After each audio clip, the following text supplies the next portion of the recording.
First of all, I want to thank Platzi for letting me speak in English, because it's going to be a lot better than hearing me in Spanish here today. So, looks like we have to deck up. So while they do this, let me tell you maybe a little bit about my story.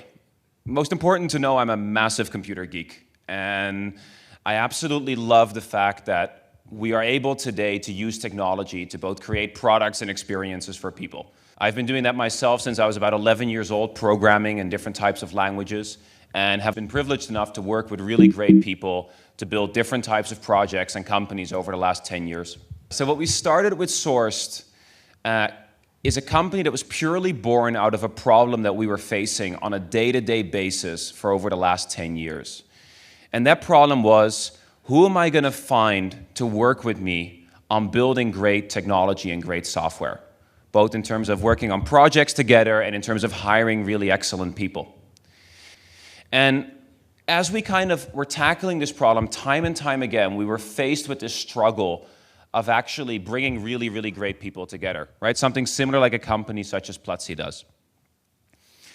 So today, if you are a company and you're hiring great people, and particularly if you're hiring software engineers, you have to work with tech recruiters. And a lot of tech recruiters today are matching companies and people without having a technical background themselves. So I always say it's a little bit like paying me a ton of money to find you your heart surgeon. You really don't want to do that because I have absolutely no medical background. And we were incredibly frustrated by this. So what do? We took a step back and said, what is programming? I know many of you are learning how to program today, or today might already be software developers. And programming is one of the most creative professions that we have today, in my opinion. It is taking a language that's specifically written for a computer, for a machine, that is actually not that large. Usually a language has a few hundred different types of words that you can use, and actually has the ability to create all of the types of software we know, right? Virtual reality, self-driving cars, the apps on your phone, Twitter that I see a lot of people using here right now.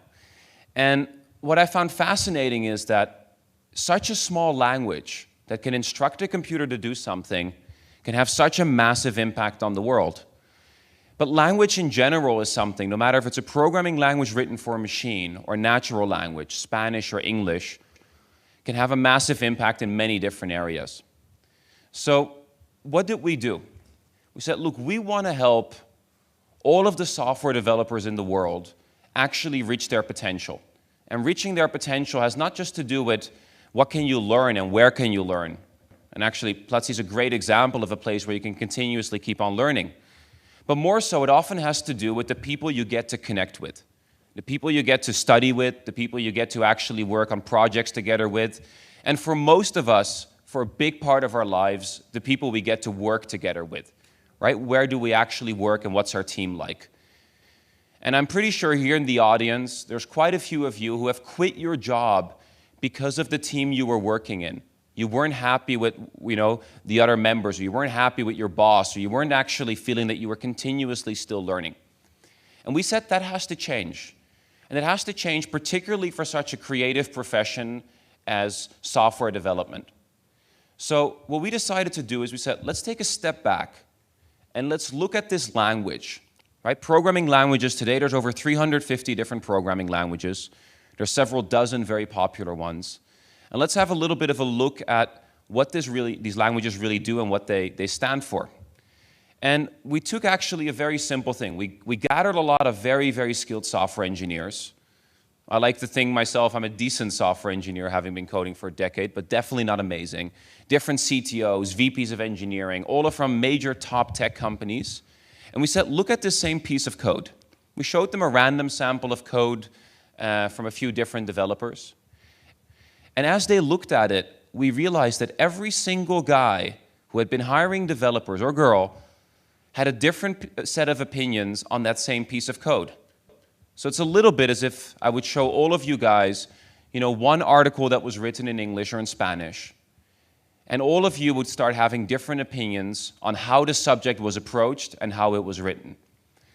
And this, for us, became incredibly interesting because we said, look, we have a program, and that program can do the exact same thing, but different VPs of engineering, different developers, think it's been done well, think it's been done bad, have different opinions on how the language should be used. And so we took a step back and said, okay, where have we seen this before? And where we've seen this before is in the English language or in the Spanish language. What I mean by this is if I take the top authors in the world, right? So if we take the English language top authors, maybe we have Shakespeare and we have Charles Dickens and we have Steinbeck and we have Mark Twain. And if we go to Spanish, probably my favorite author would be Isabel Allende. And there's many more. And all of those fantastic authors who we all consider some of the most creative professionals in the world actually use the language in very different ways. They use different words to convey different messages, but they actually also put their sentences together in a very different stylistic manner. So I'm going to start getting even more techy and geeky here. A lot of software developers today put their code online. Some of you might have heard of websites such as github.com or Bitbucket. GitLab is a new one, which I personally highly recommend. And what we actually see is that today, more than 6 million developers across the world put their work online for others to look at, either to contribute to together in open source, or actually to share just the work that they've done for others to look at if they come across it. We download every single code base that's been ever put on the internet. And the reason we download every single code base is to allow us to be able to take all of those opinions we've seen from different developers and try to have machines figure those out and not humans. If today you're a software engineer or you're programming or you're learning how to program on Platzi or any of the great places you can do so today, you should be putting your code online out there for others to see. And you're no longer alone. In 2011, less than 500,000 developers had shared their code. Today, it's over 6 million developers and 300,000 new software professionals every given month for the first time put their code online for others to see. What do we do in our business, right? What does Sourced actually do? At Sourced, we build artificial intelligence to try to understand the code of all of these 6 million developers, to try to capture the tens of thousands of different opinions that people might have on the same piece or different pieces of code. And the reason we do this is it allows us to match hundreds of fast-growing tech companies with the right people for their organization. Because what we've seen is that it's not just good enough to know that you actually understand the programming language and have done some work in it. Often it's far more important to find an environment that you get to work in where others in the team have a similar background, a similar style, or the things distinctly different that you should still be learning yourself. So, how do we know that this actually works?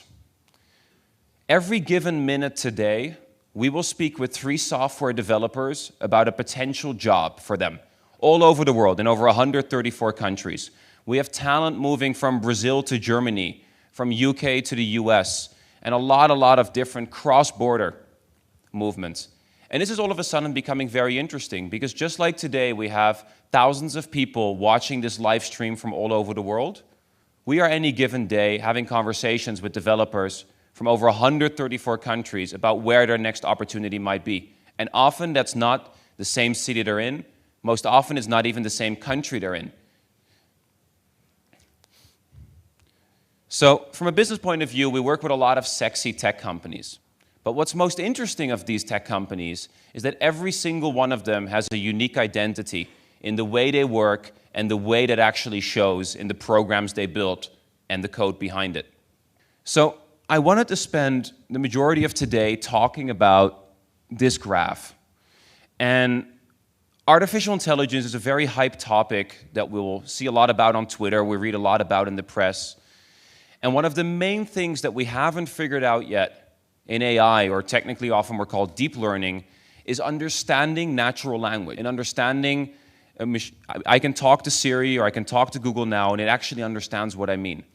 Natural language is an incredibly difficult concept still for machines to understand because its vocabulary is tremendously large, and at the same time we have a lot of ambiguous terms in each language, right? A crane can be a bird or a crane can be a machine, and there's lots more issues. But since about 2012, we've gotten really good at starting to understand at least one thing about natural language with machines. And that is in what context we use certain words.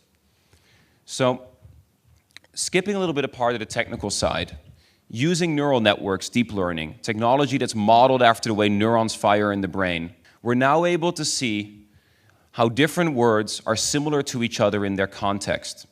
Why does this matter? So you're going to bear with me for a second and imagine we have a 3D cube on this stage. And imagine we've taken a massive amount of English language articles, right, from news sites. And we've thrown these against these neural networks using several different algorithms to understand what every single word actually means. What we start seeing is this. We start seeing that the word coffee is here. We start seeing that the word horse is here. We start seeing that the word water might be here. But most interestingly enough, around horse, you start getting the words for stable and prairie. And around water, you start getting the words for sea, but also probably the words for Coca-Cola. And because these are mathematical representations, right, this is what they call a vector space, you're able to also do mathematical operations on these words. Right? I'm able to actually take the word for king and subtract the word of man and actually get a computer to tell me that that must be a queen. If you train it on news articles, European news articles in particular, and you take the word politics and you subtract the word lies, it apparently tells you Germans. And so we see that all of a sudden computers are able to understand natural language. But what's interesting about being able to start understanding natural language is that all of a sudden machines can start working with it. Right? This is why today we can start talking to our phones. What we actually do is we take this entire concept and apply it to programming languages. We apply it to the code that was written by those 6 million developers to try to actually cluster all of the world's source code based on how similar it is to each other. Right? Just like we have clusters here in terms of topics that were used around natural language, we do the same thing around programming and source code. Why do we do this and what does this actually mean? What this allows us to do is to look at all of those 6 million developers in the world and say, who are you similar to? Who is the cluster and group of people that is most similar to you in terms of what you know and what knowledge you have? And what this allows us to do, it allows us to tell to both companies and to developers themselves, saying, if you're working with these guys, this is what you're going to learn, because this is how they're distinctly different. If you're working in this company, this is what the team is like, and this is how you're going to fit in. And what this is allowing us to do today is it's allowing us to move countless and countless of developers from one country to another, from one job to another, where they are continuously learning over time and never being stuck at the same point in their career, not learning more. So this is what we are obsessed about at Sourced. We're highly geeky. We love the fact that software engineering is such a creative profession. And we really want to make sure that every single one of you who's learning how to program is going to end up in the right places in your career continuously over your whole life. So thank you very much.